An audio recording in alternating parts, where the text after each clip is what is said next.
নমস্কার, আমি স্মিতা আর তোমরা শুনছো থ্রিলার ল্যান্ড। বেশ খানিকটা বিরতির পরে আমরা আবার এসেছি নতুন একটা গল্পকে সঙ্গে নিয়ে। আজ আমরা শুনব কর্ণশীলের লেখা গল্প নিশি নাপিত। লেখকের অনেক লেখা আমাদের চ্যানেলে তোমরা ইতিমধ্যেই শুনেছ। আজকের গল্পটির শুরুতে আমাদের চ্যানেলটিকে সাবস্ক্রাইব করে দিলে আমরাও আরও নতুন নতুন গল্প আনতে উৎসাহ পাব। এখন আর অপেক্ষা নয়, চলো শুনতে থাকি আজকের গল্প নিশি নাপিত।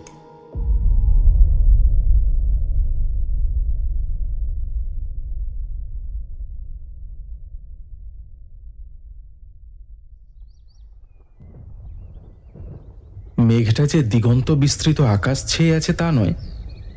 সরোজিনী দেখলেন বাড়ির উঠান আর তার বাড়ির ছাদটুকুই শুধু এই মেঘের ছায়ায় আচ্ছন্ন হয়ে আছে। শরৎকালে অবশ্য এমন হওয়াটা আশ্চর্য নয়।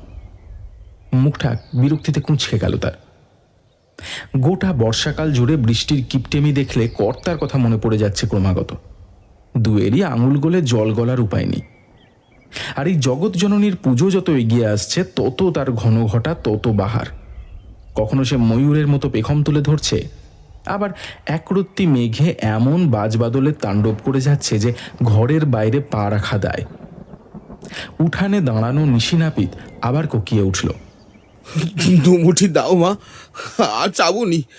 এই ছেলের কিনে কেটে বলছি, দুমুঠি দাও। সরোজিনী পরম বিরক্তিতে নরসুন্দরের উদ্দেশ্যে ঝাঁঝিয়ে উঠে বললেন, ওই এক তোবরানো পেতলের ঘটি বাঁধা রেখে তো আমার গোটা তফিল খানাই খামচে ধরছ বাছা। আগেরও কম করে আটানা পাওনা হয়ে আছে সুদ বাবদ, আসল তো এখনো হিসেবই করিনি তবু। তার উপরে তোমার গিন্নি, ওই তোমার গিন্নি যখন তোমার ঘরের সব জমা পুঁজি চুরি করে পালালো, তখনও তো এক ছটাক চাল এক প্রকার দাতব্যই করেছি বলা চলে। যাও বাপু, একে মেঘের কাজিয়া, তাই তোমার প্যান প্যানানি। বিদায় হও দেখি, হাড়ে বাতাস লাগতে দাও আমার। কোলের ছেলেটিকে উঠানের ওপর প্রায় ফেলে দেওয়ার মতো করে ফেলে দিয়ে নিশি ডুকরে উঠল। মাগো মাগো, পায়ে পড়ি মা। মা, তোমার তো এত আছে, দুমুঠি দিলে তোমার এক বিন্দুও কমবে না। উল্টে উল্টে মাপন পুরুষ তোমার আরো দেবেন, দেখো। দুমুঠি দাও মা, দুমুঠি মাত্র দাও। সরোজিনী এতক্ষণ দাওয়ার ওপরেই দাঁড়িয়ে কথা বলছিলেন। নিশি নাপিতের শেষ কথাটুকু শুনে কোমরে হাত দিয়ে উঠানে নেমে এলেন। তারপর চোখ দুটো ছোট ছোট করে বললেন, বলে যা বুড়ো হাবড়া কোথাকার ছেলে, কেমন আচার মারছে কেন গা? তারপর গামায় রটিয়ে বেড়াবি যে তোর ঘাটের মরা পাপকে ভচ্চাজরা আচার মেরেছে। এই প্রতিক্রিয়ার জন্য নিশি একেবারেই প্রস্তুত ছিল না। সে হকচকিয়ে গিয়ে ছেলেটিকে পাগলের মতো বুকে আঁকড়ে ধরে নিয়ে বলল, ছি ছি ছি ছি ছি ছি, ও কি কথা মা? তোমরা হলে কি ভগবান? তোমার দয়াতেই তো দুবেলা দুটি অন্ন। মলিন মুখে একটু একটু করে কষ্টার্জিত হাসি ফুটে উঠছিল। হতভাগ্যের বুকটা ভরে উঠছিল সরোজিনীর কথায়। আহা, 2 পয়সা সুদ নিলে কি হয়েছে? তার সন্তানটিকে মাটিতে রাখা মাত্র ভচ্চাজগিন্নির মাতৃহৃদয়ের মায়া উদ্বেলিত হয়ে উঠছে। কিন্তু পরক্ষণেই সরোজিনীর কঠিন বাক্যে নিশি নাপিতকে কল্পনার জগৎ থেকে বাস্তবের মাটিতে আছড়ে ফেলল। সরোজিনী চিৎকার করে বারদুয়ারের উদ্দেশ্যে বললেন, এ কানাই, এ বিশেষ, আজ ভাতের পাত পাড়তে আসলে জুতিয়ে তোমাদের মুখ ছিঁড়ে দেবো। হারাম জাদারা সারাদিন ভাঙ আফিম গিলে পড়ে থাকবে, আর তালুকের সব চোর ডাকাতরা একেবারে শোয়ার ঘরে ঢুকে বসে থাকবে। তাল পাতা সেপাইরা সব দরবান হয়েছে, আজই সব কটাকে বিদায় দেবো, আজই বিদায় দেবো। নরসুন্দর স্থির হয়ে গেল পাথরের মতো। মাথা নিচু করে সে দাঁড়িয়ে রইল। কানাইয়ার বিষের শক্ত হাতের ঘুষি থাপ্পড়েও সে এক বিন্দু নড়ল না। অনেকক্ষণ পরে সে জল ভরা চোখ তুলল সরোজিনীর দিকে। সরোজিনীর কঠোর বুকের ভিতরে সেই দৃষ্টির অভিঘাতে একটা ভয় কম্পন তুলে ছড়িয়ে গেল কাঁধ বেয়ে 2 কানে। অস্ফুট স্বরে তিনি নিজের অজান্তেই বলে উঠলেন কাঁপা গলায়, থাম তোরা, মারিস না। নাপিত হেসে উঠল। অদ্ভুত সে হাসি। জল ভরা চোখ হেসে চলেছে, আর ঝকঝকে দাঁতের দুপাশে লেগে রয়েছে বিশ্বগ্রাসী কান্না। কয়েক মুহূর্ত মাত্র। পরক্ষণেই স্বাভাবিক হয়ে গেল নিশি। অত্যন্ত নরম গলায় সে বলল, ক্ষমা করো মাগো, আমারই ভুল। আমি মহাকালের আজীবন ভক্ত। তোমাকে মহাকাল দেখে রাখুন। সরোজিনীকে আর একটি কথাও বলল না নিশি। ছেলের কপালে চুমো খেয়ে সে বলল হাসি মুখে, এই তো বাবা, আমরা এখনই বাড়ি যাব। তারপর ভাত রান্না করব তোমার জন্য। সাদা ভাত, সোনা মুগের ডাল, আলু ভাজা। কি খাবে তো আমার সোনাটা? হ্যাঁ, খাবেই তো, খাবেই তো। সেই তেমন করে খাবে যেমন করে মায়ের কোলে বসে। আর বলতে পারল না নিশি। রোগা ছেলেকে আরো বেশি বেশি করে আঁকড়ে ধরে ভট্টাচার্য বাড়ির চৌহদ্দি পার হয়ে গেল। সরোজিনী দেখলেন নিশি কবিরাজের শীর্ণ কালো ছায়া তার ভদ্রাসনের উঠোনের মাটির ওপর দিয়ে চলে যাচ্ছে একটা কাল সর্পের মতো। দু পায়ের পাতা ঠান্ডা হয়ে গেল দুর্দণ্ড প্রতাপ ভট্টাচার্য গৃহিণীর। নন্দদুলাল বিরক্ত মুখে উঠানে এসে দাঁড়ালো। তার চোখ মুখ থমথম করছে প্রচণ্ড রাগে। ঘরের অভ্যন্তর ভাগ থেকে তখনও সত্যবতীর চিৎকার ভেসে আসছে। আকাশের দিকে মাথা তুলে তাকিয়ে একটা বড় দীর্ঘশ্বাস ফেলল নন্দ। মাত্র তো দুদিন হয়েছে তার ভালোবাসার সংসারের, তাতেই এত বিষ উদ্গীরণ। বাকি জীবনটা তাহলে কেমন করে কাটবে? নিশি নাপিতের করুণ মুখটা মনে পড়ে গেল। স্বগতোক্তি করে বলল নন্দ, কেঁদো না নিশিদা, এ পাপ তোমার কাঁধ থেকে নামায় তুমি বেঁচে গিয়েছো। তোমার সংসারে এসেছি বলে মাথা কিনে নাওনি। কত জমিদার বসে আছে আমার জন্য, সেটা মনে রেখো। গলা নামিয়ে কথা বলবে আমার সঙ্গে। সত্যর কথাগুলো নন্দর কানে উত্তপ্ত সীসার মতো প্রবেশ করছিল। সে আর দাঁড়ালো না। উঠান থেকে ধীর পায়ে রাস্তায় নামল সে। পূব আকাশ একটু একটু করে লাল হচ্ছে। চৈত্র এসে গেছে। তবুও ভোর আর শেষ রাত্রে এখনো বেশ ঠান্ডা লাগে। মূল রাস্তা ধরে কিছুটা এগোনোর পর ডান দিকের সরু বনপথ ধরল নন্দলাল। এদিকটায় খুব ভালো আশাওড়া আর নিমের দাঁতন পাওয়া যায়। টুথপেস্টে এখনো অভ্যস্ত হয়নি নন্দ। নিমের ডাল বা আশাওড়া খুব উপকারী, দাঁত ভালো থাকে ওতে। বনের মধ্যে এখনো সূর্যের ক্ষীণ আলো প্রবেশ করেনি। হঠাৎ নন্দর খেয়াল হলো যে এতক্ষণ যে শব্দটাকে ভোরের বাতাসে ভেসে আসা পাতার মর্মর ধ্বনি ভেবেছিল, তা আসলে একটা শিশুর কান্না।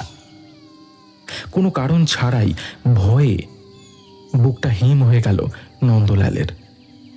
বিস্ময় নয়, কৌতূহল নয়, এই শিশুর ক্ষীণ আরতি তার বুকটা এক লহমায় আতঙ্কে হিম করে দিল। তা একবার মনে হলো সে ছুটে সেখান থেকে পালিয়ে যায়। মনের অবচেতনে জায়মান যে সকল সম্ভাবনা মাথা তুলে দাঁড়াচ্ছিল তা দেখতে বা জানতে চায় না সে। পায়ে পায়ে পিছিয়ে আসছিল নন্দ। এমন সময় মনে পড়ল, এই বনে বড় জন্তু জানোয়ার না থাকলেও চৈত্রারম্ভের শীত ঘুম ভেঙে আসা ক্ষুধার্ত সরীসৃপের অভাব নেই। না না না, সত্যবতীর মতো নিষ্ঠুর নন্দ নয়। এখনো দৃশ্যটা ঝলঝল করছে নন্দর চোখের সামনে। সবকটা চিত্র যেন আবছা অন্ধকারে বনভূমির শরীরে ফুটে উঠছে পটচিত্রের মতো একে একে। নিশির বিশীর্ণ মুখ, শিশুটির মা মা আর্তনাদ সব। নিশি পায়ে ধরে বলেছিল সত্যবতীর, ওগো, ওগো, আমি মরি বাঁচি যাই হোক, ছেলেটার জন্য কি তোমার মায়া দয়া নেই গো? নন্দলালের বিছানায় গ্যাঁট হয়ে বসে থাকা সত্যবতী বলেছিল, না, নেই। মর তোরা, তোর সংসার আমি করব না। না না, দূর হ। নিশির চোখের জল ঝরে পড়েছিল অঝরে। তার ছেলেটা পাথরের মূর্তির মতো তাকিয়েছিল সত্যবতীর মুখের দিকে। অনেক পরে সে নিশির গলা জড়িয়ে শুয়ে পড়েছিল, হতভাগ্যের কাঁধে মাথা রেখে। দরজায় দাঁড়িয়ে থাকা নন্দলাল শিউরে উঠেছিল। নিজের সন্তানের প্রতিও মায়া দয়া নেই, এ কেমন মা? সে কি ভুল করল সত্যবতীকে নিজের ঘরে নিয়ে এসে? আবার ক্ষীণ আর্তনাদ। চিন্তার জাল ছিঁড়ে গেল নন্দলালের। বাচ্চাটা আবার কাঁদছে। নিশি নাপিতের ছেলের কথা মনে পড়ছে নন্দলালের। করুণ মুখটা মনে পড়তেই আর দাঁড়ালো না নন্দ। চোয়াল কঠিন করে ফিরে চলল কান্নার উৎস লক্ষ্য করে। কয়েকটা ঝোপ বড় বড় গাছের ঘেরাটো পার হয়ে একটা অপেক্ষাকৃত ফাঁকা জায়গা পড়ে। যদিও এখনো অন্ধকার সম্পূর্ণ কাটেনি, তবে যতটুকু আলো ফুটে উঠেছে ফাঁকা জায়গায় তা বুকের রক্ত জমিয়ে দেওয়ার জন্য যথেষ্ট।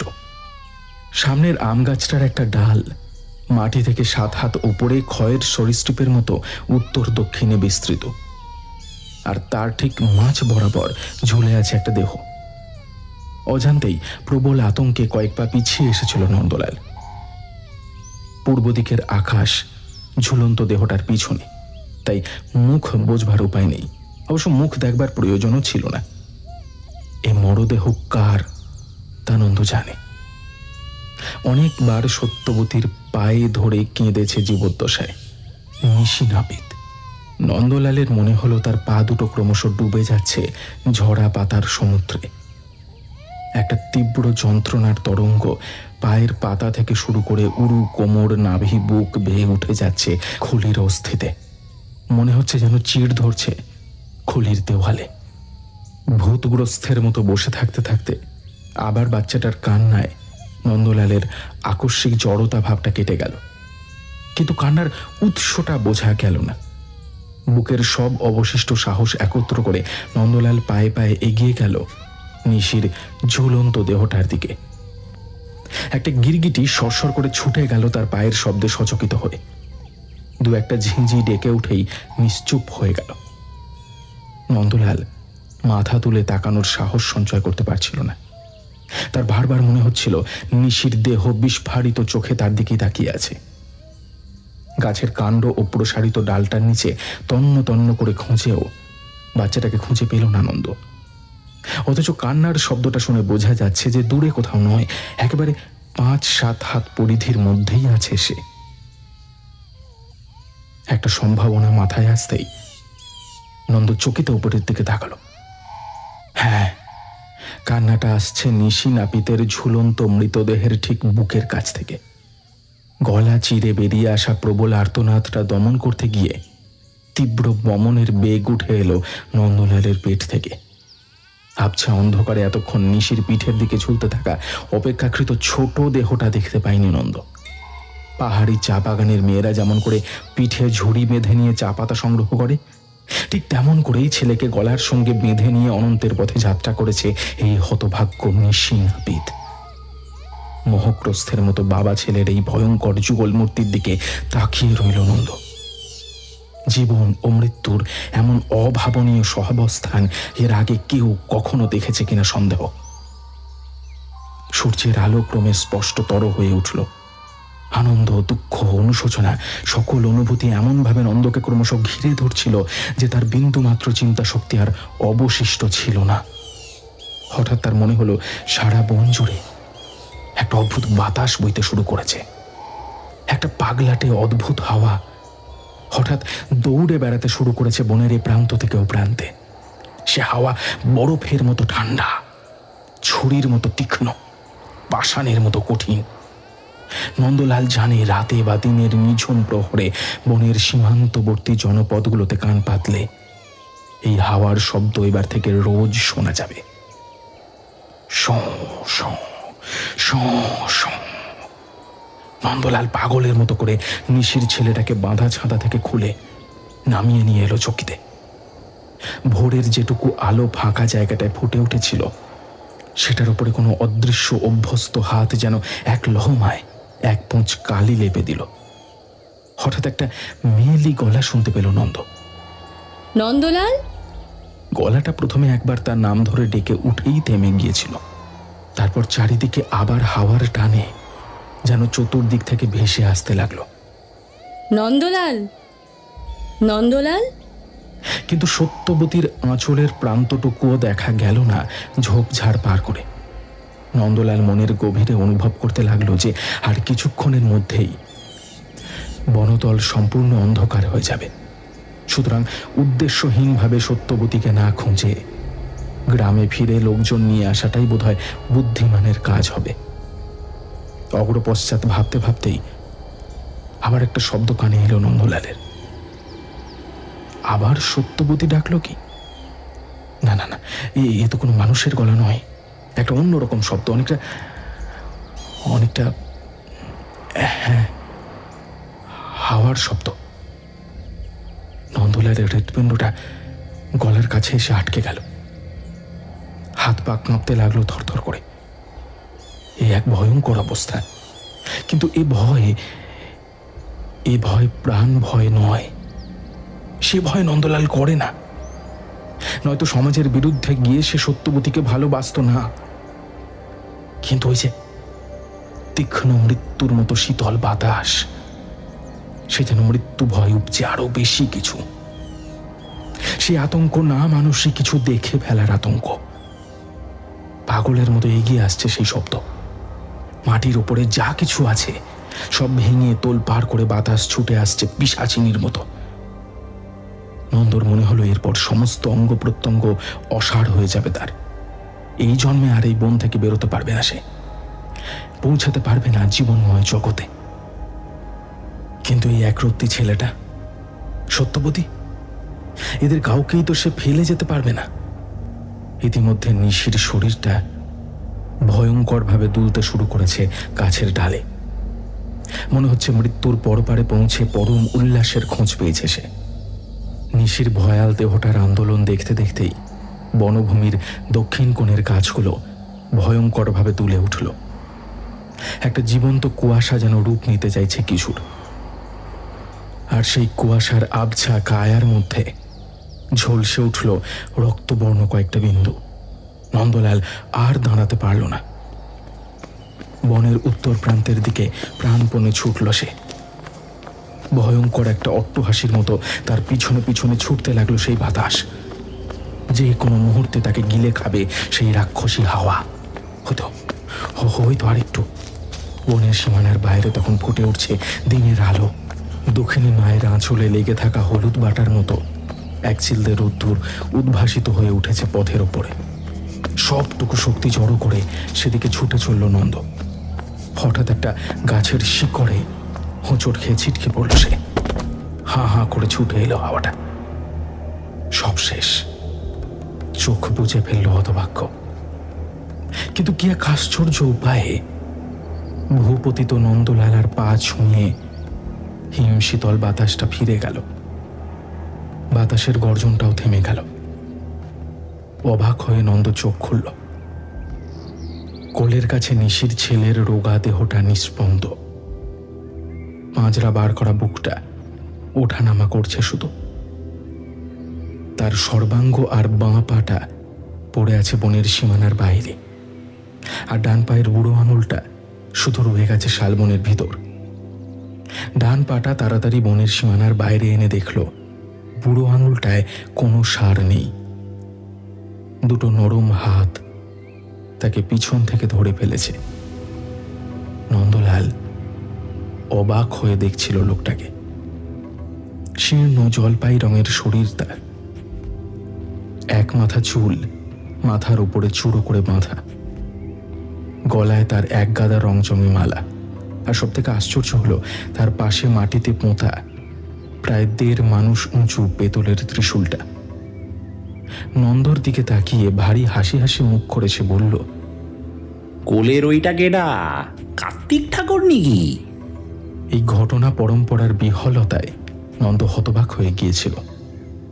প্রথমে নিশির অমন ভয়ঙ্কর মৃত্যু, ওই পাগলা হাওয়া, তারপর এই অচেনা অদ্ভুত লোকটার আকাশ থেকে ঝরে পড়া। কথা বলতে প্রায় ভুলে গিয়েছিল নন্দ।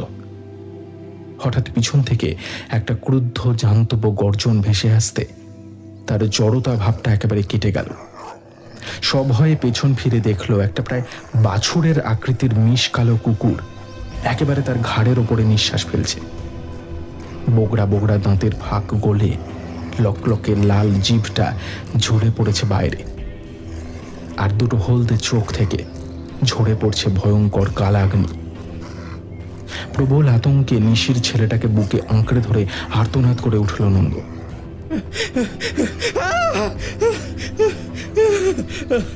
ওরে দেখছস, ছোট লোকের বাচ্চা কেমন খেঁকাইতে লাগছে। দূর হ হারামজাদা, এই ব্যাটারে আর মানুষ করা গেল না। আরে ও ভালো মানুষের পোলা, ওই দেখছো বলি একেবারে মুসা গেলি নাকি? কি জ্বালা ক দেহি, বিশু ছাড়ালের কপালেই সবাই জোটে। এখন আমি এই ধারে লইয়া। আর কিছু শুনতে পেল না নন্দলাল। তার চোখের সামনে একটা অন্ধকারের পর্দা নেমে এলো ঝুপ করে।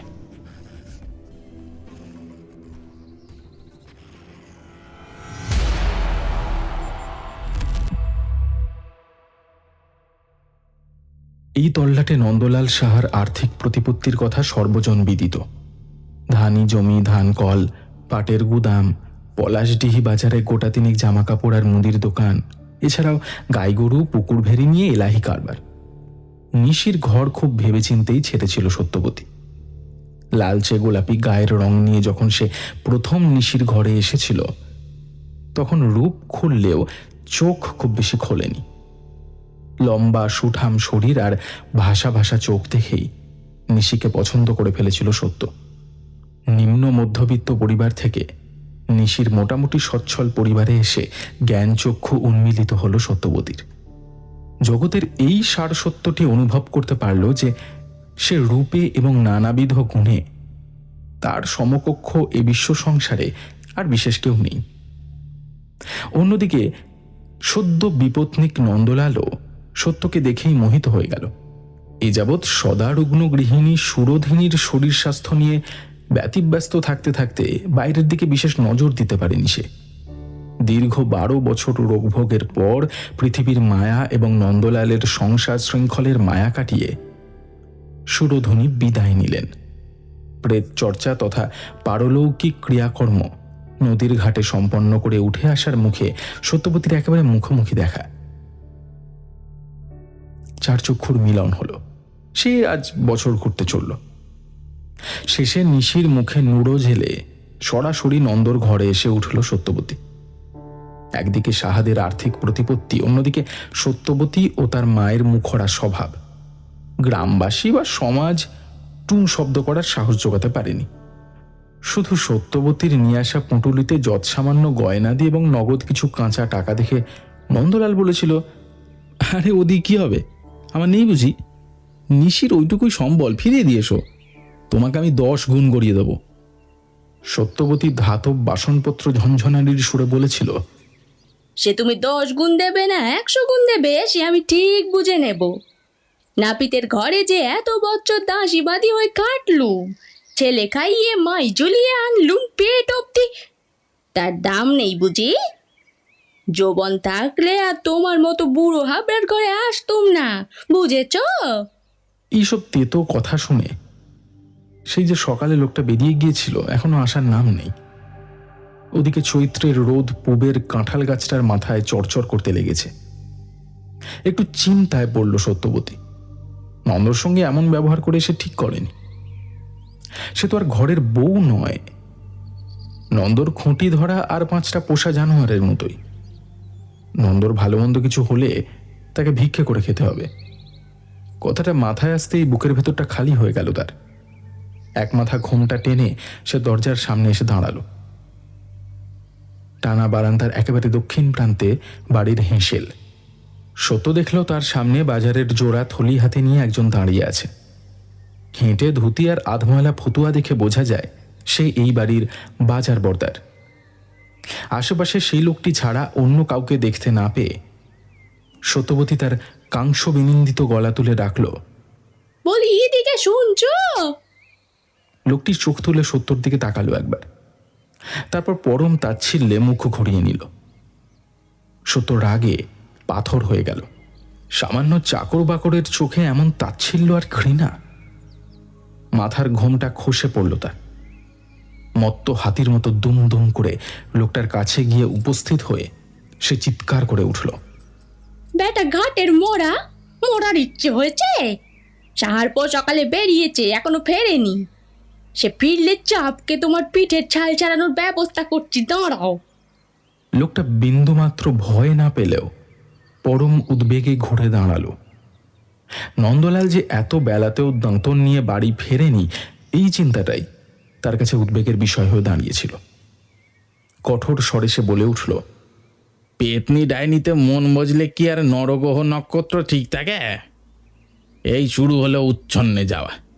সব খেতে এসেছ তুমি? সত্যবতীকে উত্তর দেওয়ার বিন্দু মাত্র সুযোগ না দিয়ে বাজার থেকে নেমে পড়ল লোকটা। রাগে ফুলতে ফুলতে সত্যবতী দেখল আরো দুটি হৃষ্টপুষ্ট লোক দারবানের ঘর থেকে। দাঁড়াও পরাণ খুড়ো, আমরাও তোমার সঙ্গে যাব। বলতে বলতে লোকটার পিছু নিল। বাজারের থলে দুটো সাদা কালো ছক্কাটা মেঝের ওপরে এসে পড়েছিল। সে দুটো হাতে নিয়ে হেসেলে ঢুকে বাকিদের উদ্দেশ্যে সত্য বলে উঠল, তাহলে গোষ্ঠীর পিণ্ডি কে আনতে যাবে? খাবো কি? বুড়ি ঝি মেনকা নন্দর বাপের আমল থেকে এই বাড়িতেই হেসেলে আছে। সে ভারী হাসি হাসি মুখ করে বলে উঠল, কেন মা, তুমি যাও না কেন? এমন ভাব করছো যেন তুমি এ বাড়ির বউ। সত্য আর উত্তর দিল না। নন্দলালের অনুপস্থিতিতে সে যে এই বাড়িতে একেবারেই অপাংতেয় তা বুঝতে তার বিন্দুমাত্র বাকি ছিল না। মেনকার দিকে একটা বিষ দৃষ্টি হেনে সে দ্রুত পায়ে নিজের ঘরে গিয়ে খিল দিল। কাঠের আলমারিতে কাঁচের বয়ামে খেজুর, পেস্তা, কাজু বাদাম ইত্যাদি শুকনো ফল রাখা ছিল। বিছানার ওপর গ্যাঁট হয়ে বসে সেগুলোই চিবাতে লাগলো সত্যবতী।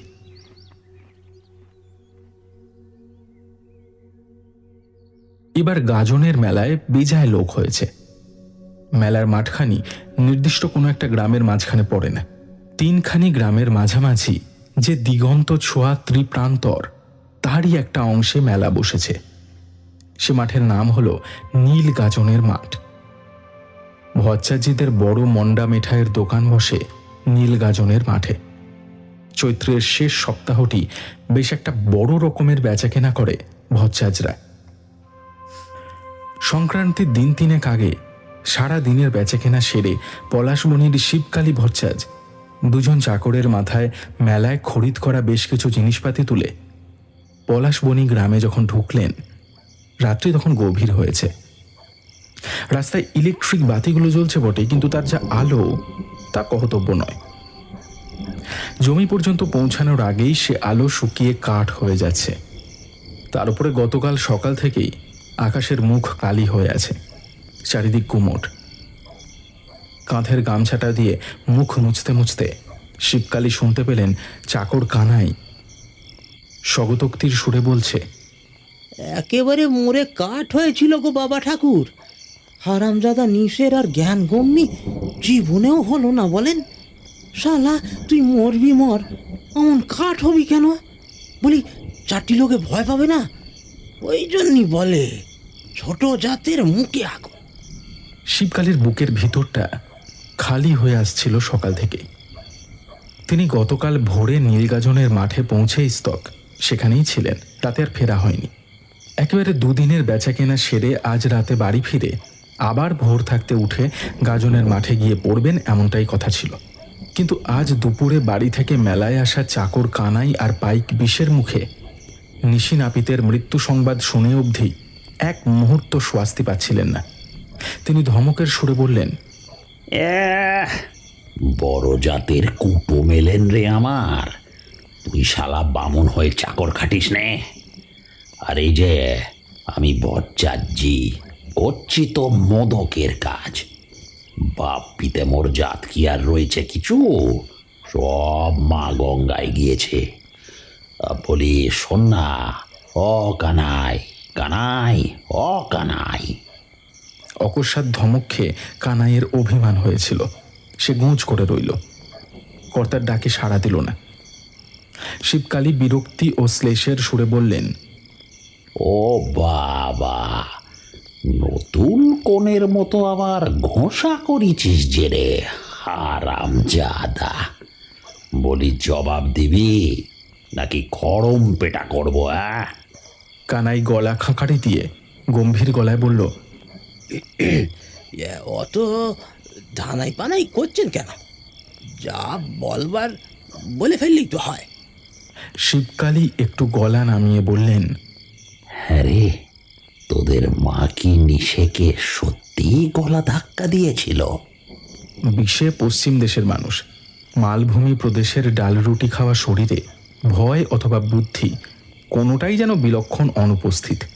সে বুক ঠুকে বলল, না না হুজুর, মাইজি না, আমি গর্দানি দিলেন পোড়া মানিক আগা। বিষের কথা শেষ হলো না, ডান পাশের আবঝা আলো আঁধারিতে ডুবে থাকা বাড়ি থেকে একটা নারী কণ্ঠের আর্তচিৎকার ভেসে এলো। বুক ফাটা যন্ত্রণা সে চিৎকার। বিশ্বের সকল আশার শেষ প্রান্তে দাঁড়িয়ে প্রবল আতঙ্কে অমন চিৎকার মানুষের গলা থেকে বেরিয়ে আসে। তিনজন সভয়ে চিৎকারের উৎসস্থলের দিকে তাকিয়ে দেখল নন্দলাল সাহার বাড়ির উঠানে এক পাগলিনী প্রায় নারী মূর্তি প্রায় উলঙ্গ হয়ে এ মাথা থেকে ও মাথা ছুটে বেড়াচ্ছে, আর দু হাতে মাথার খোলা চুলগুলো ছিঁড়তে ছিঁড়তে চিৎকার করে বলছে,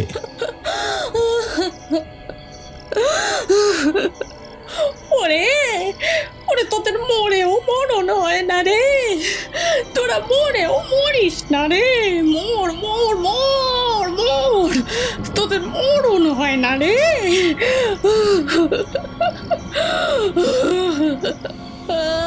কানাই মোটপত্র মাথায় নিয়ে ঠক ঠক করে কাঁপছিল।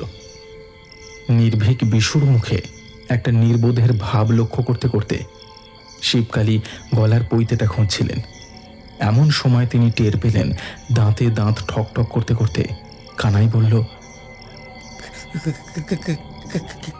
কেমন ব্যাকেলে মানুষ ওই নন্দ ভাবেন একবার কথা। বেটা ছেলে নিচের লাশের গলায় ঝুলতে থাকা ছোড়াটাকে একেবারে ঘরের মধ্যে এনে ফেলেছে। বনে বাজারে শ্যাল কুকুরে নিকেশ করে ফেলতো, আপদে যেত। ও বাবা গো বাবু, ও ওদিকে কোথায় যাচ্ছেন গো? বলি আপনারও মাথাটা একেবারে গেছে। শিবকালী বিস্তর ভয় পেয়েছিলেন দৃশ্যটি দেখে। নন্দলালের বাড়ির উঠানে পা দেওয়া এক্ষেত্রে তার পক্ষে অস্বাভাবিক হলেও নিশি এবং তার ছেলের প্রতি করা সরোজিনীর অবিচার ও নিষ্ঠুরতায় তিনি মরমে মরেছিলেন। শিবকালী হিসাবই বটে, কিন্তু নিষ্ঠুর ছিলেন না।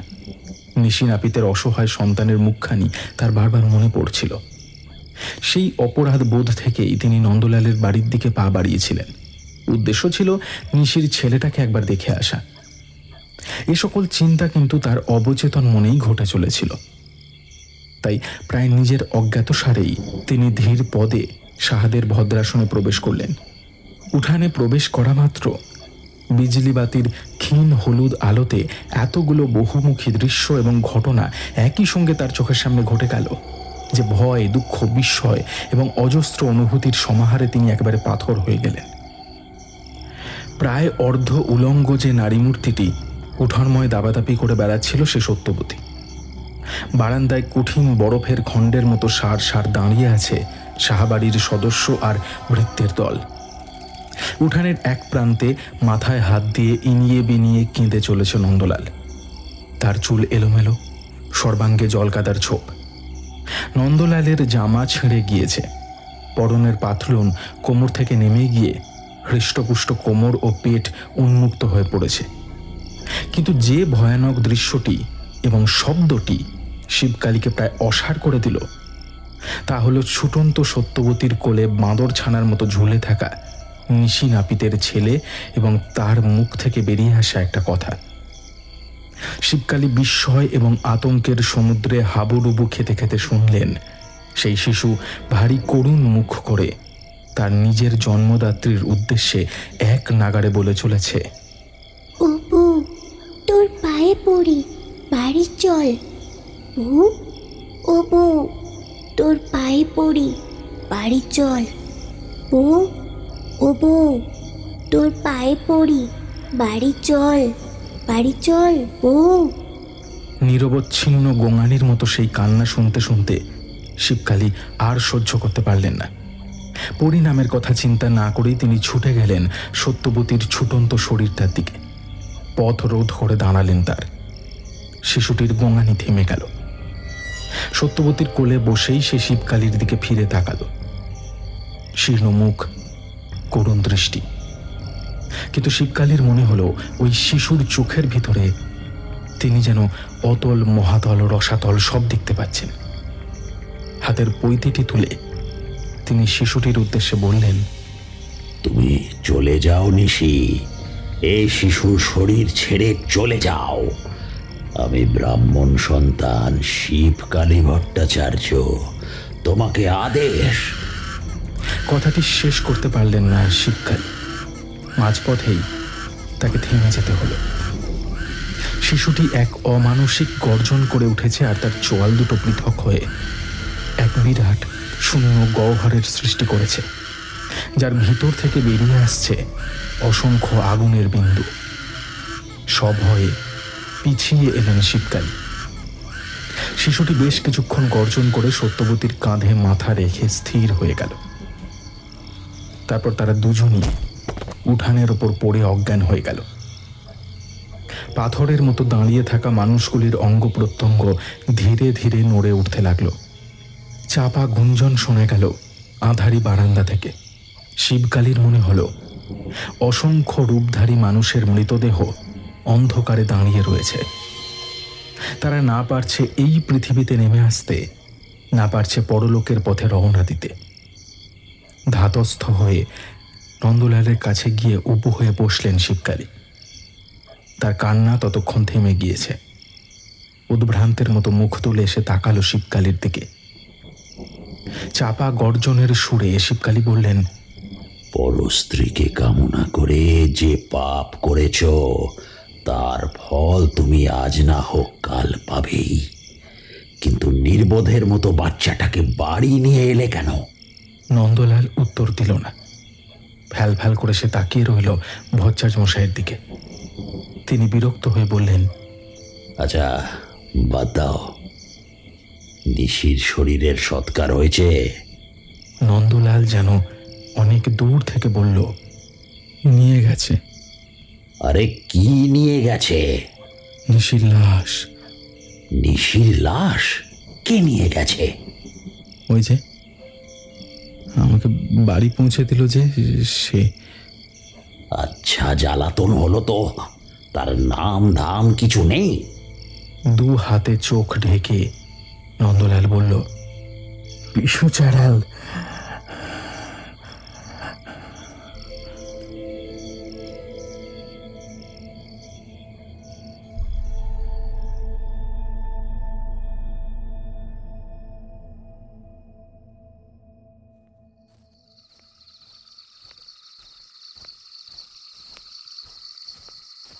চাঁদের কলারা একে একে জুড়ে যাচ্ছে চাঁদের গায়ে। বিরাট বটগাছটার ডালে ডালে জ্যোৎস্নার টুকরো পড়ে আছে সিন্নি প্রসাদের মতো। চাঁদের আলোয় ফুটে আছে মন্দারের ফুল, অমলতাসের ফুল। বটগাছটার দিকে হনহন করে এগিয়ে যাচ্ছিল দীর্ঘদেহী বিশু চাঁড়াল। তার বাঁ কাঁধে একখানি কাপড়ের টুকরোর মতো পড়ে আছে নিশি নাপিতের প্রাণহীন দেহটা। ডান হাতে ধরা পিতলের ত্রিশূলটা ঝলসে উঠছিল বারবার। বিশাল কুকুরটা হাঁটছিল বিশুর পাশে পাশে, আর নিশির দেহটার দিকে তাকিয়ে সে বারবার করুণ সুরে কেঁদে উঠছিল। বটগাছের ছায়ায় পা দিয়েই বিশু কুকুরটার উদ্দেশ্যে বলে উঠল, হালার বইলা চুপ করলি? খান্ডার ঘুম ভাঙা গেলে দিব পিটা। ভুলু দুবার কুঁই কুঁই শব্দ করে চুপ করে গেল। বটগাছের গুঁড়ির খোদলটা ঠিক নিচেই নিশির দেহটা শুইয়ে রাখল বিশু। তারপর ধীরে ধীরে কোঁচড় থেকে একটা আধ পোড়া বিড়ি বের করে ধরাতেই একটা মিঠে অথচ গম্ভীর নারী কণ্ঠ ভেসে এলো অন্ধকার থেকে। অমনি আইসাই শুরু হইয়া গেল ধোঁয়াটা না? ও মা গো, এইটা কারে মাইরা লইয়া আইছো গো? খক খক করে দুবার কেশে নিয়ে বিশু বলল, বেবাকেরে তো আমি মারি। অন্ধকারের ভিতর থেকে একটা কালো মেয়ে বেরিয়ে এলো। পরনে লাল পাড়ের মলিন কাপড়, কপালে জল জলে দুই চোখের মাঝখানে ঝকঝক করছে একখানি কাঁচের টিপ। বেড়িটা মুখে নিয়েই বিশু বলল, নিশির দেহটার দিকে হাত দেখিয়ে, এইবার গাজনে কালিকা পাত্রী নাচুম এই লাশ ডারে লইয়া, তারপর তোমার লিগা একখান শাড়ি লইয়া আসুম। মেয়েটা ফোঁস করে উঠল রাগে। আহা, শুধু বড় বড় কথা। তুমি বারবারই ওইরম কও। এইবার আনবা কইয়া শিবুর মরা বউয়ের গায়ে থেকে এই শাড়িখান খুললাই না দিলা, কথার দাম নাই। এতটুকু বলে ফেলেই মেয়েটা জিভ কাটল। বিশুর করুণ চোখের দিকে তাকিয়ে এই মেয়েটার বুক মুচড়ে উঠল। বিশু হতদরিদ্র হতে পারে, কিন্তু তার কথার দাম নেই, এ কথা সারদা প্রায় অজান্তেই বলে ফেলেছিল। তাড়াতাড়ি গাছের কোটরের ভিতর থেকে একটা তোবড়ানো শানকি বের করে আনলো মেয়েটা।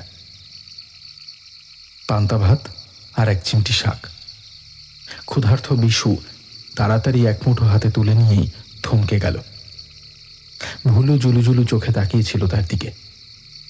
শানকিটা তার দিকে ঠেলে দিয়ে বিশু এক কোনা ভাত নিজের হাতে নিল আর এক কোনা দিল সারদার হাতে। তারপর যেন ভারী মজার কিছু ঘটেছে এমন করে বলল, অবৌ তুই রানসসনি, কালিয়া পোলাও খাইসসনি, রাজার অন্ন দেখসসনি, পেটের কোনা ভরসেনি।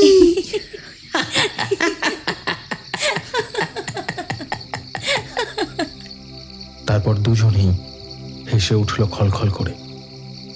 সে হাসিতে চাঁদের বুক আরো বেশি করে গলে গলে পড়তে লাগলো মাটির বুকে। জোনাকির দল অজস্র স্বর্ণ প্রদীপের মতো উঠে যেতে লাগলো আকাশের দিকে। বিশু চাঁড়ালের থান থেকে এক আশ্চর্য পবিত্র গন্ধ ছড়িয়ে গেল বাতাসের রন্ধ্রে রন্ধ্রে।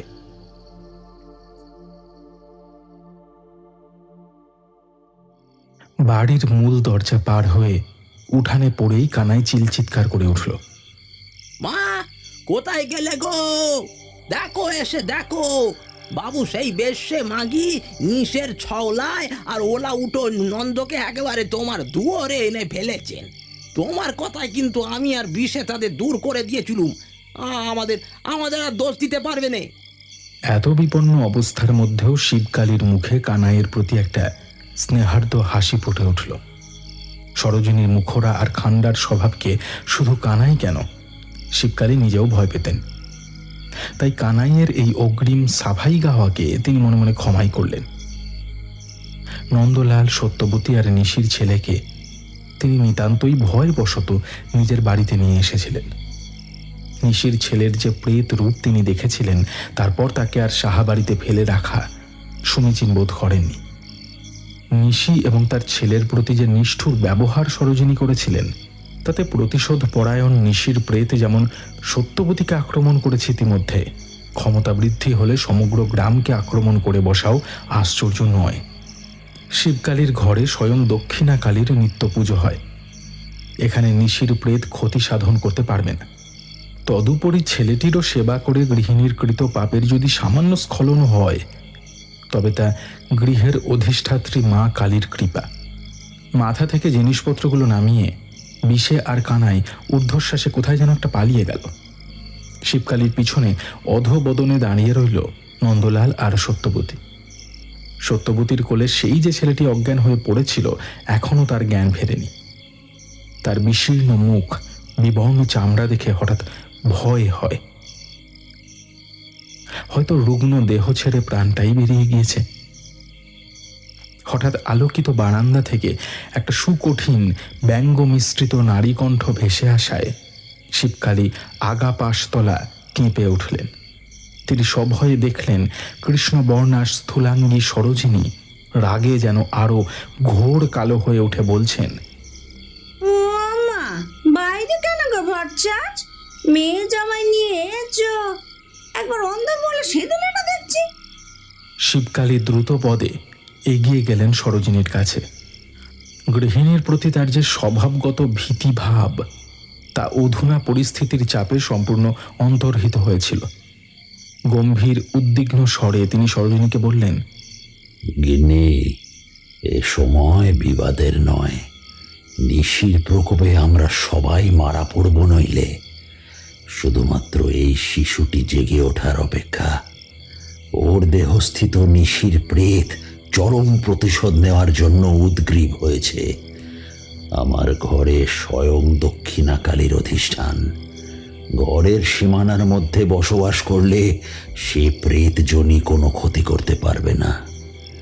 আমি গ্রামের মন্দিরেও এদের রেখে আসতে পারতাম, কিন্তু তাতে কি ছেলেটার সেবা করে পাপস খালনের সুযোগ পেতাম আমরা? এই বাড়িতেই তাদের অপমান হয়েছিল। যদি সামান্যতম পাপক্ষয় হয়ও, তা এই বাড়িতেই সম্ভব, অন্যত্র নয়। কথা শেষ করে গৃহিণীর মুখের দিকে তাকিয়ে শিবকালী লক্ষ্য করলেন ক্রোধ ও শ্লেষের পরিবর্তে সে মুখে এখন অবস্থান করছে এক অপার ভয়ের অভিব্যক্তি। শক্ত গাছ যেমন বহু সময় ঝড়ের মোকাবিলা করতে করতে হঠাৎ হুড়মুড়িয়ে ভেঙে পড়ে, ঠিক তেমনি কান্নায় ভেঙে পড়লেন সরোজিনী। বললেন, আমরা বাঁচবো তো? সাময়িক স্বস্তি এবং অনাগত বিপদের মিলিত বহিঃপ্রকাশ শিবকালীর বুক থেকে একটা গভীর দীর্ঘশ্বাসের রূপ নিয়ে বেরিয়ে এলো। তারায় ভরা আকাশের দিকে তাকিয়ে তিনি বললেন, মা ব্রহ্মময়ী সব জানেন গিন্নি, আমার কাছে জানতে চেও না।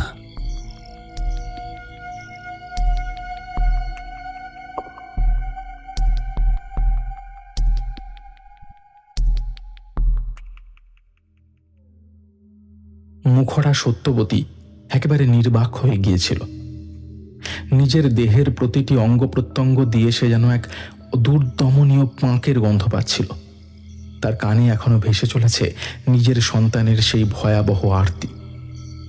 যতই পাপীয়সী হোক না কেন, সে দীর্ঘ 9 মাস যাকে নিজের পেটে বহন করেছে, তার মুখে স্ত্রী সম্ভাষণ যে কোনো নারীদেহ ও মনকে বিকল করে দেয়। সরোজিনীর নির্দেশে কানাই একটা ঘরে সত্যবতীকে পৌঁছে দিয়েই দ্রুত পদে স্থান ত্যাগ করল। নন্দলাল মৃদু সুরে শিবকালীর সঙ্গে কথা বলছিল ঘরের বাইরে আবছা আলো ছায়াতে দাঁড়িয়ে। টুকরো টাকরা কথা যা ভেসে আসছে তা যে সত্যবতী সম্বন্ধীয় তা বেশ স্পষ্টভাবেই বোঝা যাচ্ছে। তবুও কলহপ্রিয় সত্যবতীর মধ্যে এ সকল বাতানুবাদের প্রত্যুত্তর দেওয়ার বিন্দুমাত্র লক্ষণ দেখা গেল না। সারাদিনের ক্লান্তি, আতঙ্ক আর অবসাদে তার সর্বাঙ্গ ভেঙে পড়তে চাইছিল। ঘরে টিমটিম করে একটা হলুদ বিজলি বাতি জ্বলছিল। আলোটাকে ঘিরে ওড়াউড়ি করছে কয়েকটা মথ আর জাপ পোকা। বেশ বড় সড়ো ঘর। পশ্চিমের দেওয়ালে একটা গড়াধীন জানলা দিয়ে হাওয়া আসছে মৃদু। দক্ষিণের হাওয়ার মতো হাওয়া নয়, একটু ভেজা ভেজা গন্ধ হাওয়ার গায়ে। উত্তরে দেওয়াল লাগোয়া তক্তপোষটার দিকে এগিয়ে গেল সত্যবতী। কোমর আর ঘাড় ছিঁড়ে যাচ্ছে অসহ্য যন্ত্রণায়। সাহাদের বাড়িতে আসার সঙ্গে সঙ্গেই ছেলেটা যে তার কোলে উঠেছিল, সেই থেকে একবারের জন্যও নামেনি। ঘুমন্ত ছেলের দিকে আরেকবার তাকালো সত্যবতী। ঘুমিয়ে কাদা। তক্তপোষে ছেলেটাকে নামিয়ে রাখতে গিয়েই আতঙ্কে কাঠ হয়ে গেল সত্যবতী। ছেলেটাকে কোল থেকে কিছুতেই নামানো যাচ্ছে না। না, সে যে সত্যবতীকে হাত বা পা দিয়ে জোরে আঁকড়ে ধরেছে তা নয়। ছেলেটার 2 উরুর চামড়া থেকে অনেকগুলো শিরার মতো উপাঙ্গ বেরিয়ে এসে মায়ের পেট, পিঠ এবং কোমরের চামড়া ভেদ করে ঢুকে গিয়েছে দেহের ভিতরে। স্বচ্ছ আবরণের ভেতরে জল জলে তরল নড়ে চড়ে বেড়াচ্ছে। ছেলেটাকে কোল থেকে নামানোর সময় যেটুকু টান পড়েছিল, তাতে 2-1টা শিরার আবরণে খুব সামান্য চিড় ধরেছে, আর সেই সুতলি প্রমাণ ফাটল দিয়ে বেরিয়ে এসেছে আঠালো গাঢ় তরল। প্রবল আতঙ্কে গলা ফাটিয়ে চিৎকার করে উঠল সত্যবতী। আর সেই চিৎকারে আকৃষ্ট হয়ে সর্বপ্রথম ঘরে প্রবেশ করল নন্দলাল। এত দীর্ঘ সময় ধরে যে শিশু অকাতরে ঘুমিয়েছিল, সে হঠাৎ সত্যবতীর কাঁধ থেকে মাথা তুলে নন্দলালের উদ্দেশ্যে অকম্পিত গলায় বলে উঠল গম্ভীর সুরে, এ কি নন্দ, তোমার বৌদি আমি ঘরে রয়েছি, এমন সময় এত রাতে তুমি এখানে কেন? ঠিক তখন পশ্চিমের খোলা জানলার বাইরে একটা বাজ পড়ল সম্পূর্ণ অপ্রত্যাশিতভাবে। ছুটে গেল ধুলোর গন্ধমাখা প্রবল হাওয়া। শোঁ শোঁ শব্দ বুঝিয়ে দিল কাল বৈশাখী এলো। বাতাসের দ্বিতীয় ঝাপটা ছুটে আসতেই বাড়ির সবকটা বাতি দপ করে নিভে গেল। দরজার কাছেই স্থানু হয়ে দাঁড়িয়ে রইল নন্দলাল, আর তার পেছনে ইষ্টনাম জপ করতে লাগলেন শিবকালী আর সরোজিনী। নন্দলালের নড়াচড়া করার শক্তি ছিল না। নিশ্ছিদ্র অন্ধকারে পাশাপাশি দুটো ঝকঝকে সাদা বিন্দু যে তার দিকেই তাকিয়ে আছে, এ বুঝতে তার কোনো অসুবিধা হলো না। ঝড়ের আফসানি সত্যবতীর মিনমিনানি কান্না ছাপিয়ে হঠাৎ একটা গম্ভীর শিশুকণ্ঠ বলে উঠল, এখন যাও নন্দ, সকালে এসো, আমাদের শোয়ার সময় হয়েছে। কালীগতির ভদ্রাসন ঘিরে হাঁ হাঁ করে যেন একটা বিরাট উন্মাদ নৃত্য করে চলেছে বায়বীয় রূপ নিয়ে। কেঁপে কেঁপে উঠছে বাড়ির দেওয়াল, ভিত, কালীমূর্তির সামনে জ্বালানো দীপ শিখা। নন্দলাল আকুল কণ্ঠে শিবকালীকে বলে উঠল, এসব কি হচ্ছে ভচার কাকা? আমাকে পর্যন্ত ওই ঘরে ঢুকতে দিচ্ছে না ওই ছেলে। অন্ধকারে অনেকক্ষণ কারুর কথা শোনা গেল না। চতুর্দিকে বাতাস উন্মুক্ত খড় করবাল রাতের অন্ধকারকে কেটে টুকরো টুকরো করে ফেলেছে। অনেক পরে দীর্ঘশ্বাসের সঙ্গে শিবকালী বললেন, বলো তো নন্দলাল, ওই ঘরে সত্যবতীর সঙ্গে থাকার অধিকার কার বেশি, তোমার নাকি ওই শিশুটির? বেগবান ঘোড়ার হঠাৎ গতিরুদ্ধ হলে সে যেমন বেসামাল হয়ে পড়ে, তেমনি নিজের মাথার চুলগুলো মুঠো করে ধরে অদম্য অসহায়তায় একবার চিৎকার করে উঠল নন্দলাল। তারপর ঘর থেকে বেরিয়ে গেল। সরোজিনী পাগলের মতো ছুটে চললেন গৃহের ইষ্টদেবী দক্ষিণা কালীর অধিষ্ঠানের উদ্দেশ্যে। টানা বারান্দার শেষ প্রান্তে মায়ের অবস্থান। দ্বীপ লোকের ম্লান আলোয় কষ্টি পাথরে নির্মিত মুখটা খুব অস্পষ্ট দেখা যাচ্ছে। ছুটন্ত সরোজিনীর মনে হলো দেবী বিগ্রহের মুখটি কেঁপে কেঁপে উঠছে, কেঁপে উঠছে প্রদীপের শিখা। ঠাকুর ঘরের চৌকাঠের ওপর আছড়ে পড়লেন সরোজিনী। মুখ তুলে তাকালেন বিগ্রহের মুখের দিকে, আর তাকিয়ে তিনি আতঙ্কে পাথর হয়ে গেলেন। মায়ের নরম কালো মুখখানিতে ফুটে উঠেছে এক অদ্ভুত আতঙ্কের অভিব্যক্তি। পাথরে গাল বেয়ে গড়িয়ে পড়েছে 2 বিন্দু চোখের জল। মা ভয় পেয়েছেন, স্বয়ং ব্রহ্মময়ী জগৎ জননী ভয় পেয়েছেন। হঠাৎ আকাশ বাতাস কাঁপিয়ে ঝড়ের শব্দে এক ভয়াল পুরুষ কণ্ঠ উদ্দাম অট্টহাসি ভেসে উঠল।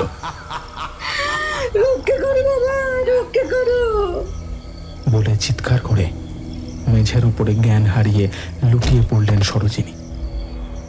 একমাত্র দীপ শিখাটি হঠাৎ নিভে গেল তপ করে।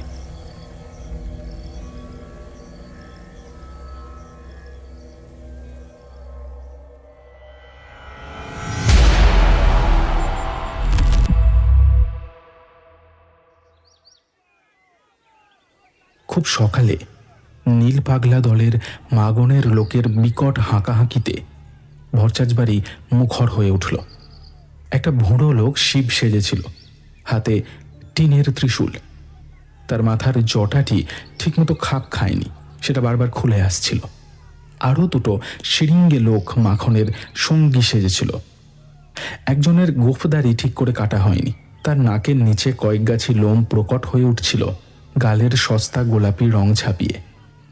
শিব হেঁড়ে গলায় গান ধরেছিল, চত্তির মাসে মাটি ফাটে ফাটে ভিটা বাড়ি, বাপের লগে ঝগড়া কাইজা বউয়ের লগে আড়ি, মায় দিচ্ছে ময় পিছার সখী দুটি বেশ ঘুরে ঘুরে নাচছিল উঠানময়। হঠাৎ হাতে চাল ডাল আলু নিয়ে আসা সরোজিনীকে দেখে থমকে গেল 3 মাগনি। আলুথালু চুল, বিধ্বস্ত আঁচল, চোখের নিচে কালি, এক মূর্তিমান প্রেতিনীর মতো লাগছিল সরোজিনীকে। শিব একটু আশ্চর্য হয়ে কাঁধে ঝোলানো থলের মুখ খুলে ধরতেই সেই গোঁফ বেরিয়ে আসা সখীটি বলে উঠল, মা স্নান করুনি মা, বাসি কাপড়েই মাগনা দিচ্ছ? সরোজিনী থমকে গিয়েছিলেন। ভীত চোখে তিনি তাকালেন সখীটির দিকে।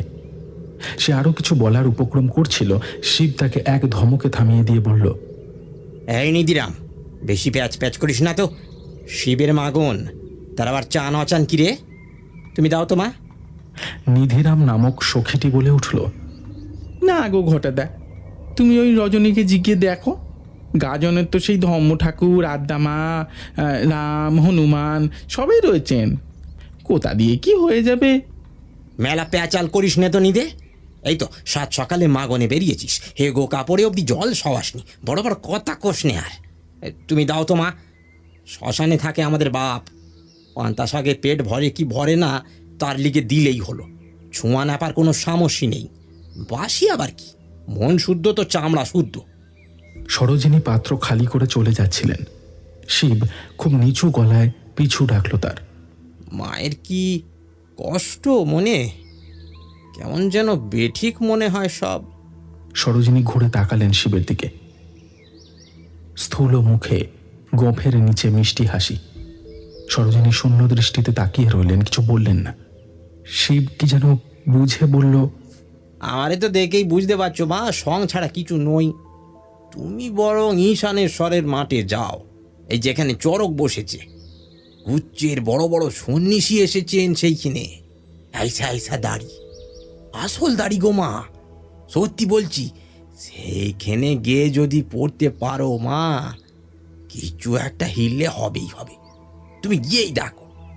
সরোজিনী এক অজানা সংকল্পে হঠাৎ বুক বেঁধে শটান হয়ে দাঁড়ালেন।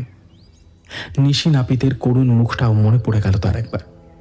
চোখ দুটো মুছে নিয়ে তিনি স্নান ঘরের দিকে এগিয়ে গেলেন। মেঠো পথের দুই পাশে অজস্র শিমুল পলাশ ফুটেছে।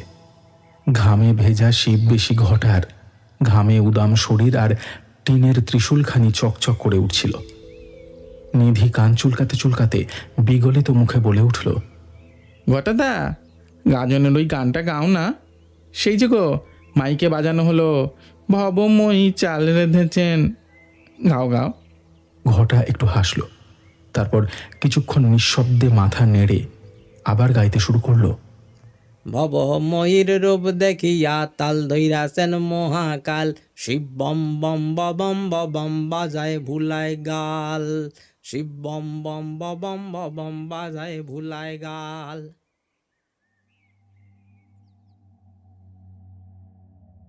ঈশানেশ্বরের মাঠখানি দিগন্ত বিস্তৃত ত্রিপান্তরের একদম পূর্ব প্রান্ত ঘেঁষে পথের পাশে অবস্থিত।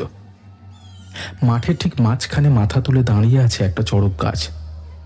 সেটা একটা লম্বা শাল গাছের মসৃণ ডালপালাহীন শরীর। সন্ন্যাসীটা চুপ করে বসেছিলেন। শীর্ণ মুখ আরও ক্লিষ্ট হয়ে উঠেছে উপবাস আর রক্তক্ষরণের ফলে। এমন সময় সরোজিনী তাদের পায়ের কাছে গিয়ে একেবারে লুটিয়ে পড়লেন। রক্ষে করো বাবা, রক্ষে করো। আকস্মিকতায় সন্ন্যাসীরা অবধি চমকে উঠেছিলেন। বেলা পড়ে আসছে।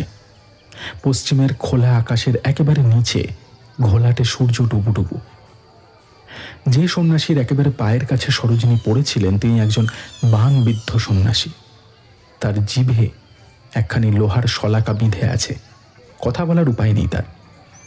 পাশ থেকে আরেকজন সন্ন্যাসী বলে উঠলেন, উনি কথা বলতে পারবেন না মা, তুমি বলো, উনি শুনবেন। সরোজিনী সোজা হয়ে বসে পেছন ফিরে ডাকতে একে একে এগিয়ে এলেন শিবকালী আর তার পেছনে ছেলে কোলে সত্যবতী আর নন্দলাল। সাধু চোখ তুলে বাচ্চাটার দিকে তাকালেন। মেলার প্রান্তে প্রান্তে জেনারেটরের আলো আর পাটকাঠির মশাল জ্বলে উঠেছে। শিশুটি স্থির দৃষ্টিতে তাকিয়ে রইল সাধুর দিকে। বেশ কিছুক্ষণ শিশুটিকে দেখে সাধু শিউরে উঠলেন, তারপর সরোজিনীর দিকে তাকালেন। সরোজিনী সত্যবতীর নিশির ঘর ছেড়ে নন্দলালের সঙ্গে চলে আসা থেকে শুরু করে নিশির মৃত্যু এবং শিশুটির অতিলৌকিক ক্রিয়াকলাপ আনুপূর্বিক সব ঘটনা বললেন। বিবরণ শুনতে শুনতে সন্ন্যাসীর মুখ রাগে আগুনের মতো লাল হয়ে উঠেছিল। সরোজিনীর কথা শেষ হলে সাধু শটান উঠে দাঁড়ালেন। ডান হাতে তর্জনী তুলে চলে যেতে নির্দেশ দিলেন সরোজিনীদের। তার মুখ রাগে কালো হয়ে গেছে। বাবা, বাবা আমাদের রক্ষা করো বাবা, আমরা তো কোনো দোষ করিনি, মানছি মানছি আমার ঘরের লোক কিপটেমি করে তাকে ভিক্ষে দেয়নি, কিন্তু সেজন্য কি প্রাণনাশক এ আপনি চাইবেন? বাবা বাবা বাবা বলুন, বাবা বলুন, বলুন বাবা বলুন। ওকে মরতে হবে। সন্ন্যাসীর কথা শুনে সবাই হতচকিত হয়ে তার দিকে তাকালো। তার জিভ আর মুখ দিয়ে গল গল করে রক্ত বেরিয়ে আসছে, আর তিনি হাতে ধরে আছেন এতক্ষণ জিভে বিঁধে থাকা শলাকাটা। হাতের উল্টো পিঠ দিয়ে মুখের রক্ত কিছুটা মুছে নিয়ে সাধু চিৎকার করে উঠলেন, তোদের মতো পাপাচারীর পাল্লায় পড়ে আমার কি পুণ্য আর অবশিষ্ট আছে? হ্যাঁ, এবানবিদ্ধ মৌন রীতির আর কোনো মূল্য নেই। শোন তোরা, ওই পতিতার পাপে এতগুলো জীবন নষ্ট হতে বসেছে। ও যদি মনের তাড়নায় হৃদয়ের আবেগে শুধু ঘর ছাড়তো তাও মানা যেত, কিন্তু ও লোভী। লোভী ওর একমাত্র আবেগ। আজ নন্দলাল কার তার চেয়ে ধনী কাউকে পেলে তার সঙ্গে চলে যেত। মনি যদি থাকতো তবে নিজের সন্তানকেও মারার কথা বলতে পারতো না। দেখ এবার কেমন শাস্তি হয়েছে। এবার ওই প্রতিটা নারীর গোড়ায় ঘা হবে, পুঁজবে, পুঁজ হবে, রস পচা রক্ত গড়িয়ে পড়বে, আর নারী পচা রক্ত যত দূর যাবে তত দূর সব ছারখার হয়ে যাবে। নারীর বাঁধন যে মা ভুলতে পারে সেই মায়ের রক্ত ধ্বংস করতে হবে, তবেই হবে মুক্তি। আমি মরবো। হঠাৎ চতুর্দিক নিঃশব্দ হয়ে গেল যেন শিবকালী শ্রবণে। সে দেখতে পেল অসংখ্য মানুষ চলে ফিরে বেড়াচ্ছে চতুর্দিকে। ছেলেরা ভেঁপু বাজিয়ে ছুটছে এদিক ওদিক, কিন্তু সবই ঘটছে নিঃশব্দে। শুধুমাত্র নীরস মুখ থেকে বলে ওঠা আমি মরব কথাটি যেন এ বিশ্ব সংসারের একমাত্র সত্য, একমাত্র ধ্বনি। সত্যবতীর কথাটি শেষ হওয়া মাত্র তার কোলের ছেলেটি ভয়ানক চিৎকার করে উঠল। অশ্রাব্য গালিগালাজ করতে করতে সে নেমে পড়তে চাইল সত্যবতীর কোল থেকে। পটপট শব্দ তুলে ফেটে গেল কয়েকটা নাড়ি। থকথকে তরল আর গাঢ় রক্ত সত্যবতী আর ছেলেটার পেট থেকে বেরিয়ে এসে ছিটকে গেল ঘাসের ওপর। সত্যবতী ততক্ষণে মরিয়া হয়ে উঠেছে। মৃত্যুর লোভ আর মৃত্যুর মাধ্যমে মুক্তির লোভ এবার তাকে পেয়ে বসেছে। ছেলেটিকে নিজের বুকের মধ্যে প্রাণপণে জড়িয়ে ধরল সে। ছটপট করতে করতে জান্তব গর্জন করতে লাগলো সে। তার হাঁ মুখ থেকে বেরিয়ে আসতে লাগলো অসংখ্য আগুনের স্ফুলিঙ্গ। মেলায় আগত লোকজন এতক্ষণ বিস্মিত হয়ে দৃশ্যটা দেখছিল। এইবার তারা প্রাণ ভয়ে ছুটোছুটি করতে লাগলো। এ ওর গায়ের উপরে পড়তে লাগলো, ছুটন্ত মানুষের পায়ের নিচে পড়ে থেঁতলে যেতে লাগলো ভূপতিত মানুষের দেহ। ঠিক তখনই সন্ন্যাসী ধনী থেকে এক চিমটি ছাই নিয়ে এগিয়ে এলেন, আর শিশুটির কপালে ছাইয়ের টিকা পরিয়ে দিলেন, আর বলে উঠলেন, জয় বাবা বিশ্বনাথ, রক্ষা করো বাবা, রক্ষা করো, জয় বাবা। সন্ন্যাসীর প্রার্থনা কানে যাওয়া মাত্র শিশুটি দম বন্ধ হয়ে যাওয়ার মতো করে কিছুক্ষণ আকাশের দিকে তাকিয়ে রইল চুপচাপ। মুহূর্তে থেমে গেল মেলার সকল কোলাহল, স্থির হয়ে গেল সবার চলাফেরা। মশালের আলোতে শুধু দেখা গেল মেলা প্রাঙ্গণের দক্ষিণতম প্রান্তে নিথর অবাক হয়ে দাঁড়িয়ে থাকা কালিয়া পাত্রী মরা নাচানো দলের মধ্যে একটি মাত্র লোক কাঁধে মরা নিয়ে পাগলের মতো নেচে চলেছে। তার রুক্ষ চুল বাতাসে উড়ছে, ঝকঝক করছে বাঁ হাতে ধরা পিতলের তৈরি ত্রিশূলের ত্রিফলা। কয়েক মুহূর্ত মাত্র, পরক্ষণেই শিশুটি জ্ঞান হারিয়ে সত্যবতীর কাঁধে মাথা রেখে ঘুমিয়ে পড়ল। সচল হয়ে উঠল মেলার সকল ক্রিয়াকলাপ। কালিয়া পাত্রীর নাচের দলের গান ভেসে এলো দূর থেকে। সত্যবতীরা ফিরে যাচ্ছিল। সাধু পেছন থেকে বলে উঠলেন, কোন দেব স্থানে গিয়ে তোমাকে মরতে হবে, নইলে অন্যত্র ওই ছেলে তোমাকে মরতে দেবে না। সত্যবতী দাঁড়ালো না। শূন্য দৃষ্টিতে সে ফিরে চলল গ্রামের দিকে। গাজনতলায় চড়ক গাছের নিচে খিচুড়ি আর শোল মাছ শিবকে ভোগ দেওয়া হয়েছে হাজরা পুজোর প্রসাদ হিসাবে। সরোজিনী আর শিবকালী খুব মন দিয়ে ভিড়ের মধ্যে সেই অদ্ভুত নর্তককে খুঁজছিলেন। সব মানুষ যখন মুহূর্তের জন্য স্থির হয়ে গিয়েছিল, জলপাই রঙের সেই লোকটা হাতে বিরাট পিতলের ত্রিশূল আর কাঁধে মড়া নিয়ে পাগলের মতো নাচছিল চুল উড়িয়ে। না, সে কোথাও নেই। বিনা কারণেই শিবকালীর শরীরটা কেঁপে উঠল। উচ্ছের পোকা মারার জন্য তীব্র বিষ রাখা ছিল নন্দলালের খামার বাড়িতে। সেই বিষের পাত্র হাতে নিয়ে গ্রামের রক্ষাকালীর মন্দিরের চাতালে উঠে এলো সত্যবতী। প্রথমে গ্রামের লোক বাধা দিতে চেয়েছিল অনাচারের ভয়ে, কিন্তু শিবকালীর মুখে সব শুনে সভয়ে পিছিয়ে গেল। চাতাল পার হয়ে গর্ভগৃহে ঢুকে গেল সত্যবতী। শিশুটির মুখ গ্রামের মানুষগুলোর দিকে ফেরানো। শিশুটিও এবার কোনো বাধা দিল না। হঠাৎ তার চোখে চোখ পড়তেই স্তম্ভিত হয়ে গেলেন শিবকালী। ছেলেটির ঠোঁটের কোণে এক চিলতে হাসি, নিষ্ঠুরতা ও ব্যঙ্গে ভরা কুটিল এক হাসি। মন্দিরের গর্ভগৃহে দুজনের দেহ হারিয়ে গেল। চতুর্দিকে থমথম করছে নৈঃশব্দ। প্রতিটি মানুষ দম বন্ধ করে আছে প্রবল উৎকণ্ঠায়। ঝিঁঝি ডাকছে না, কোনো নিশাচর পাখিরও ডানা ঝটপটানির শব্দ পাওয়া যাচ্ছে না। হঠাৎ অখণ্ড নীরবতা খান খান করে দিল নারী কণ্ঠের এক আর্তনাদ। কিন্তু সে আর্তনাদ যন্ত্রণার নয়, সে আর্তনাদে ফুটে উঠেছে অসীম হতাশা, অবরুদ্ধ রাগ। অনেকগুলো বিস্মিত চোখের সামনে মন্দিরের গর্ভগৃহ থেকে উড়ে এলো সেই বিষের পাত্র। শিবকালী দ্রুত গিয়ে সেটা হাতে তুলে নিলেন, আর অপার বিস্ময়ে দেখলেন পাত্রটার মুখের প্যাঁচ যেমন ছিল তেমনটি আছে, এখনো কাটা হয়নি। মন্দিরের চাতালে ছেলেকে কোলে নিয়ে দাঁড়ালো সত্যবতী। এ ভার আর সে বহন করতে পারছে না। নারীর জায়গাগুলো ফেটে ফেটে বেরিয়ে আসছে তলা তলা জমাট বাঁধা রক্ত। সত্যবতী এই প্রথমবারের জন্য অনুতাপের কান্নায় ভেঙে পড়ল।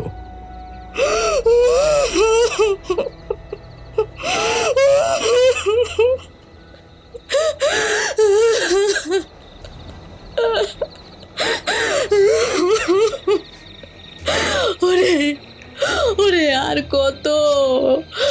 এবার তো মরতে দে, মরতে দে, আমাকে মরতে দে।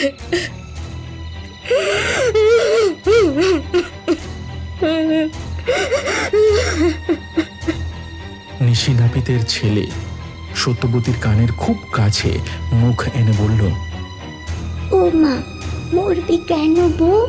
চল বাড়ি চল।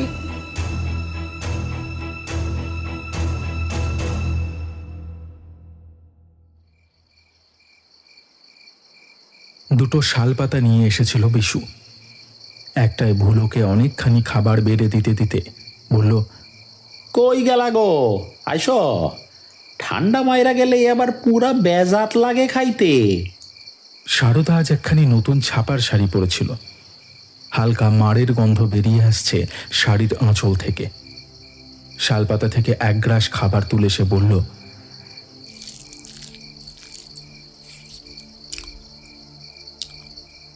তাহা গো, নিশি কয়? ওরে দিয়ার কাম নাই, উড়াইয়া ফেলাইছি। আর সত্যবতী? বিশু বিষম খেলো হাসতে গিয়ে। তারপর মাটির ওপরে প্রায় গড়াগড়ি খেতে খেতে বলল, ওই দেখো। আরে হ্যাঁ, মনে করছে ময়রা ফাঁক তালে পলাইব। আর হইছে পোড়াক পাইলা সাধু নিশির পোলার কপালে ছাই মাখাইয়া ডাকছে হালার বিশু থুড়ি বিশ্বনাথেরে।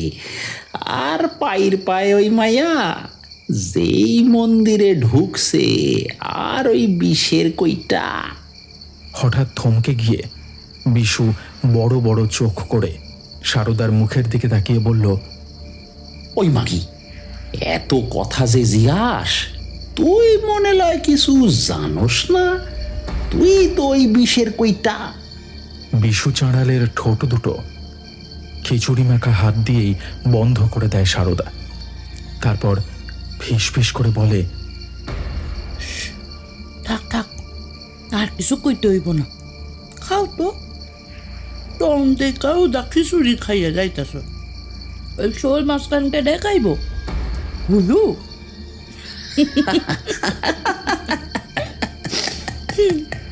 খাও খাও। হঠাৎ খলখল শব্দে ভেসে ওঠে চাঁড়াল আর চাঁড়ালি। চমকে উঠে কিছুক্ষণ পর ভুলেও ডেকে ওঠে তাদের সঙ্গে গলা মিলিয়ে। গভীর রাতে দেখা যায় নিশি নাপিতের পরিত্যক্ত ভিটার উঠানের একপাশে বেড়ে ওঠা বেলগাছটির নিচে কে যেন একটা প্রদীপ জেলে দিয়ে গেছে। বড় উজ্জ্বল তার আলো, বড় নির্মল, দ্যুতিময়।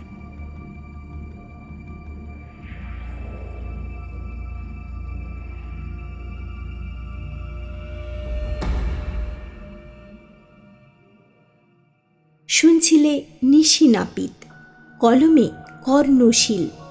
গল্প পাঠে ছিল রণদীপ। অন্যান্য চরিত্রগুলোতে অভিনয় করেছে ইভান, শিপ্রা, বর্ণিশা, রণদীপ, ইন্দ্রনীল, কৌশিক, অভ্র, পূজা, অর্পণ এবং আমি স্মিতা।